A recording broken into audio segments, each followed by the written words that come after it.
Добре ни дојдовте, почитувани гледачи, добре ни дојдовте и во овој неделен микс. Време за култура, за интересни гости, интересни теми и најава на многу настани. Така ќе биде и во мојот прв разговор денеска со мојот прв гостин, именно на 30 јуни во 20 часот во големата сала на Македонската филхармонија во Скопје ќе се одржи светска концертна промоција на албумот Маглота на Јордан Костов и неговите пријатели, албум кој е снимен во Ханој, Виетнам во 2023 година. Јордан Костов е наш познат хармоникаш, пианист, композитор, бенд лидер и секако тој ни гостува денеска во неделниот микс. Добре ни дојдовте. Добар ден и благодарам за најавата и за поканата во вашето студио. Како сте, пријатно вие? Па фино, многу, да. Баш ми е драго што е така, бидејќи навистина мене ми е важно на гостите да им е пријатно во нашето студио. Пред се честитки за она што ќе се одржи на 30 јуни и ете и македонската публика ќе има можност да го слушне за прв пат, нели, бидејќи светска концертна промоција албумот ваш Маглота. Колку време се подготвуваше албумот, како теча самите подготовки на истиот, кажете ни? Па видите, овој албум, како што рековте, е сниман во Виетнам, 2022 година, издан е таму и во други издавачки куќи во Македонија и во UK, Британија. Да. Идејата дојде спонтано да се изведе овој концерт. Првично беше март, тој месец не се погоди поради причините кои што беа тажни. Ние го одложивме за 30 јуни. Се сменија малку, се смени составот во однос на изведувачите. И сега мислам дека важно е да ги спомнам нив кој ќе учествува на тој концерт. Па да, можеме, секако вашите пријатели кои што ќе бидат на сцена со вас. Да, да. Значи, првенствено гостин на овој концерт ќе биде хорот Света Злата Мегленска, со Летка Димовска Полизова како диригент, Сузана Спасовска ќе настапи. Другите музичари се од Бразил двајца музичари, од кои едниот е Бренда Бенџамин Охана, кој свири тапани и Маримба ќе свири и други перкусии. Маримба необично не сум, искрено го немам слушнато до сега. Маримба мислам дека се користи претежно во фолклорниот звук на не знам, Африка, Јужна Америка и под екватор на некои земји, да не речем Индонезија, во друг облик. Во оваа музика тоа е добар инструмент. Кај нас ретко се користи или не се користи воопшто? Кај нас се користи претежно во класичната музика, јас би рекол. Покрај од Бразил имаме гости од Русија, Роман Стојлар, кој што ќе биде на пијано. Роман Стојлар е еден од водечките руски импровизатори. Има соработки низ целиот свет. Многу интересен музичар. Драго ми е што тој ќе присуствува на овој концерт. Беше и првата постава кога требаше да се случи овој концерт. Бруно Този Теза е басист исто од Бразил. Фен Хао е од Кина, бубњар кој што ќе биде на концертот и ќе имаме гостина од Виетнам на традиционални инструменти. Значи, буквално едно музичко уживање за секој слушател, за сечи вкус. Така би рекол некако, меѓутоа музикава плови во различни сфери, од етно до, не знам, некаков джез кој што затоа што има импровизирани моменти во музикава и тогаш кога се случуваат импровизирани моменти, тоа за мене представува некаков облик на джез, форма на джез. Да, буквално еден слободен музички израз е вашата музика. Да. Не може да се стави во рамка, нели? Не може, секогаш зависност од концептот, затоа што јас имам снимано повеќе од 40 албуми, така да секој е различен. Да. Јордан, вие освен во Македонија имате живеено и во странски земји кои што ви инспирирале. Еве, конкретно да позборуваме за Виетнам. Кој период, колку време бевте во Виетнам и како оваа земја влијаеше на вашата музика и на вас лично? Па Виетнам како традиција и култура и музички јас се запознав после она страшна временска кога беше короната. Така, да, 2019 година, да, пандемијата. Тогаш предходно јас се движев во Азија, во Кина, претежно Јапонија. И Виетнам ми остави голем впечаток. Уште мислам дека таа е многу богата земја со традиција и култура кои што мене ми се допадна. Многу блиски. Мислам блиски. За нас се различно, меѓутоа, да. Музички би рекол дека сме блиски, затоа што тој потек некако помеѓу Индија, Виетнам и не знам целиот таков бранд до Македонија, ние имаме традиционална музика.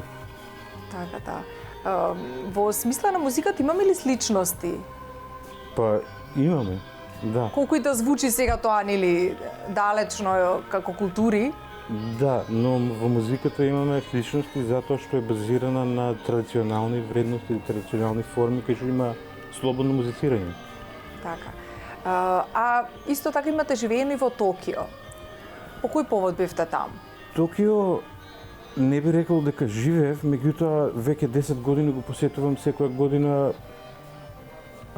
и не се осеќам како турист во градот затоа што соработувам со локалните музичари од таму. Сцената со која соработувам повеќе алтернативната музичка сцена и џез. И како тие реагираат на македонската музика, на вашата музика? Тие се многу едуцирана нација музички и го знаат. Вака сега јас кога соработувам со музичарите од фолклорот таму, тие се многу добро упатени во тоа што е фолклор на Балканот и околу. Другите музички структури, формации како што се џезот или алтернативата, исто така се доста упатени и тие исто се... Јас многу инспирација црпам од нивната музика. Да, и тоа е многу убаво така едни со други да се инспирираме. Да. Нашата култура да ја пренесуваме, исто така да учиме и од другите. Да. А во однос на живењето во странство, за вас колку беше всушност важно да и колку се уште е важно да посетувате земји кои што ве инспирираат и потоа да творите? Кога сте таму, каква е таа магија која се случува додека создавате музиката? Ете и во Виетнам, и во Токио, и во други странски земји. Па тоа трае долги години. Ова е веќе животен стил, би рекол. И многу сум размислувал дали ова ќе има крај или не, меѓутоа уште овака се патува. Значи, јас сум многу задоволен од тие соработки со земјите кај што патувам и со луѓето и конкретно со музичарите. Иако некогаш не станува збор само за музичари од нивното окружение, како јапонци или виетнамци. Интернационални се земјите, поготово Виетнам е многу интернационална земја и музичари има многу од цел свет. Така. Тоа е навистина прекрасно, а кога станува збор, еве да се навратиме на самиот концерт и на она што вие го создавате, как во текли се подготовките, претпоставувам дека се за самиот концерт. Да, како течат подготовките? Се одвоени со тоа што инструменталниот состав има поинаква функција во концертот и во музиката и хорот има поинаква функција. Ние се уште не сме се споиле како една целина. А секој отделно, значи си сега за сега е одделно тоа, кога стигнат музичариве, ќе се споиме една или две проби, мислам дека ќе правиме. Долго време се занимавате со музика и хармониката исто така ваша пасија. Зошто токму хармониката како инструмент? Па, најпрво јас завршив средно образование и мојот факултет исто така беше хармоникаш, класична музика. Иако се интересира за другите музички стилови, и остана се уште мојот инструмент хармоника. Па не знам искрено. Така се случи. Да. Музиката е составен дел од сечи живота, вас музичарите ви работа и буквално ни составен дел, нели, од секојдневието. Колку на пракса, односно практикување, вежбање на инструментот секојдневно може да придонесе за и колку е едноставно неопходна таа пракса, односно вежбање секојдневно на уметниците, на музичарите? Да, во техничка смисла тоа е неопходно. Меѓутоа, тука има и други компоненти на слушање музика и какво слушање музика и каква музика.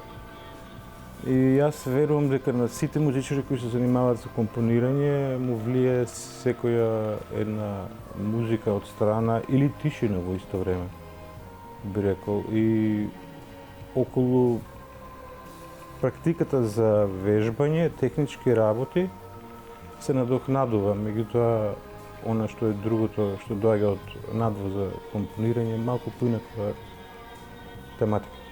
Така, Маглота е насловот на вашиот нов музички проект. Што означува името Маглота? Маглота не означува ништо затоа што музика првенствено ми е поважна од она што исто така во моментот сега хорот ќе го пее како вокализи. Нема текст одреден, мислам има текст, текстот не значи ништо. Вокализи се затоа што е инструментална е музикава. Така да. Еве, го гледаме настапот и на Скопскиот џез фестивал пред некоја година. Како беше да се настапува на домашен терен пред неколку години на овој престижен фестивал? 2021 година со прекрасни музичари од Македонија овде и еден гостин од Германија, Андреас Гјунтер и Јан Пингван кој што свиреше на Јанчин од Кина. Тој Стајван, извинете. И овој беше, да, нешто... Ова е голем ансамбл, 15 луѓе на сцена. Прекрасно чувство, прекрасен фестивал, организиран како што треба. Да, ова е еден од нашите навистина најстакнати фестивали. Да. И многу наши музичари успеале од џез фестивалот да се вивнат и на други интернационални фестивали. Што приватно сакате да слушате, Јордан? Јас мислам дека немам конкретен жанр, исто така и како што музика ми е мене, меѓутоа сакам да слушам убава музика, да е во својство на тоа што ја го работам некојаш, како музика. Би рекол од класика до прогресив џез, не знам. Сето она што е, ета може да се каже и релаксирачка музика, музика на светот буквално. Да, и амбиенти тука спаѓаат, нели? Амбиентални. Па вашата музика може многу да користи во текот, например, на работа. Кога некој работи на лаптоп, например, на компјутер, кога работи, таа амбиентална музика релаксира, фокусира. Се надевам, да.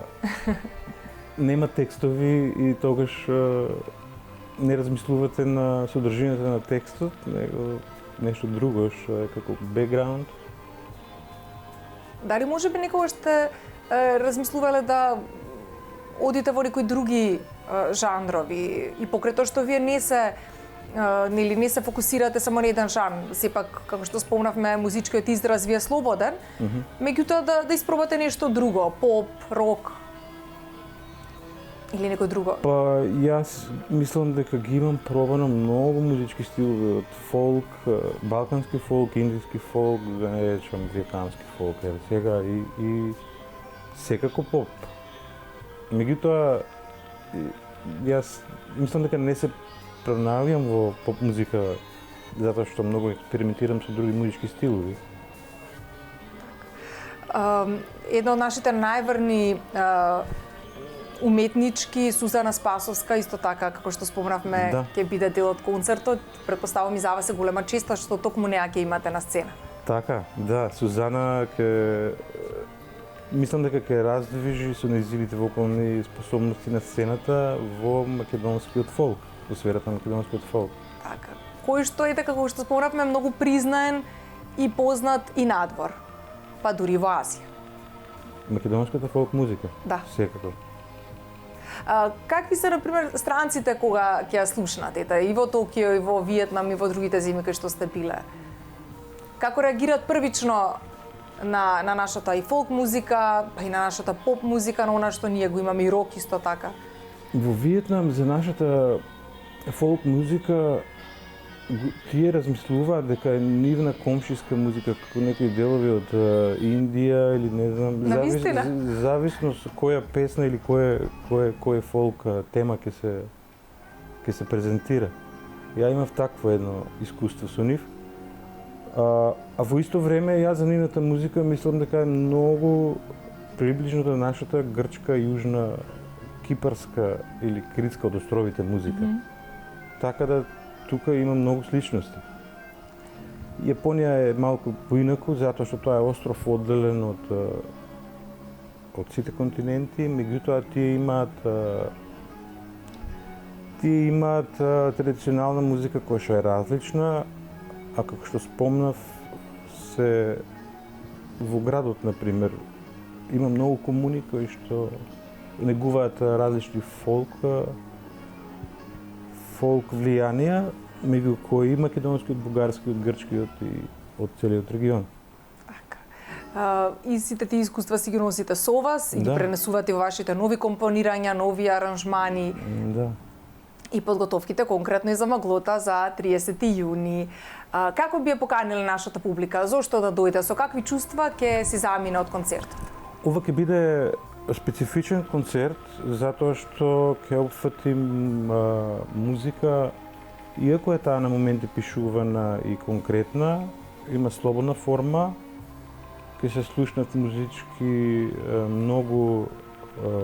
многу сфери различни и ова е интерконтинентален концепт кој што нема конкуренција, никош не се собрале, јас мислам, во Македонија различни музичари од различни континенти на една сцена. Да, ретка прилика. Ретка прилика. Да. Ретка, многу убава прилика да се биде дел и токму затоа ги покануваме гледачите на 36-ти во 20 часот да бидат дел од вашиот концерт. Да. Јордан, ви благодарам. И само за крај да не заборавам, по концертот што следи? Имате ли некои планови кои што би можеле да ги најавите? По овој концерт јас заминувам во Словенија на еден фестивал Сајета со бубњарот Бренда Бенџаминухана, таму ќе се настапиме трио и басистот Бруно Този Теза. После заминувам во Индонезија.